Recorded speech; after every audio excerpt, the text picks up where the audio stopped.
God didn't give us his word as decoration. Scripture is his voice, his direction, his heart made visible. Yet for many people, it's treated like background sound, something we turn only when life collapses. Hosea 4 verse 6 says, "My people are destroyed for lack of knowledge." And when you look at modern life, it makes sense. Hours disappear into short videos, games, endless scrolling. But when it's time to open the Bible, suddenly we're exhausted, distracted, or not feeling it. That's like having medicine for a deadly illness sitting right in front of you and choosing not to take it. Not because it isn't powerful, but because it requires attention. This doesn't hurt God because he wants control. It hurts him because he sees what happens when we live without truth. Ignoring his word is like ignoring warning signs while walking toward danger. When the spirit goes unfed, confusion grows, temptation gets louder, and emptiness settles in. And choosing everything else over him isn't neutral. It reveals priority. The second habit that grieves God is treating sin lightly. We live in a culture that jokes about things Scripture takes seriously. Lies are brushed off. Lust is normalized. Gossip is entertainment. Pride is praised.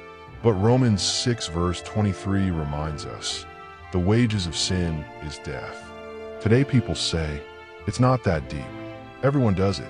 We laugh at cheating, glorify toxic relationships, binge content filled with violence or desire, and then wonder why our hearts feel heavy and distant. What we label as just entertainment, God sees as something shaping our soul. The danger isn't just sin itself, it's becoming numb to it. When conviction fades, sin starts to feel normal. But ignoring conviction doesn't make sin harmless. It makes it powerful. Every time we excuse what God is warning us about, we choose distance over intimacy. And God knows exactly where that road leads. The third habit is spiritual hypocrisy. Jesus spoke directly about this in Matthew 15 verse 8. These people honor me with their lips, but their hearts are far from me. Hypocrisy isn't about struggling. Everyone struggles. It's about pretending, looking faithful on the outside while living disconnected on the inside. Going to church for appearance, posting verses for approval, speaking Christian language around certain people, but living differently when no one's watching. God isn't impressed by performance. He desires honesty.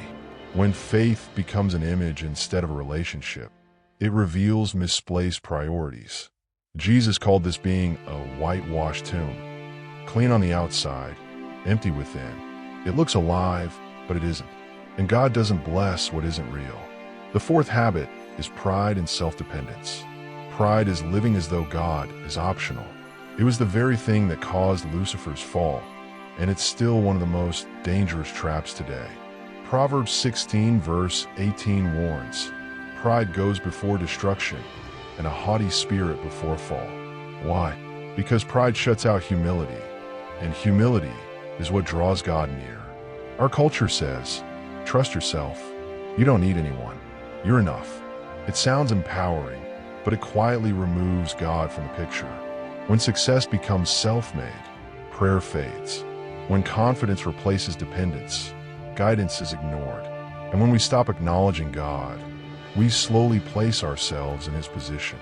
Pride blinds us to our need for him. And when we live as if we don't need God, we drift straight into spiritual danger.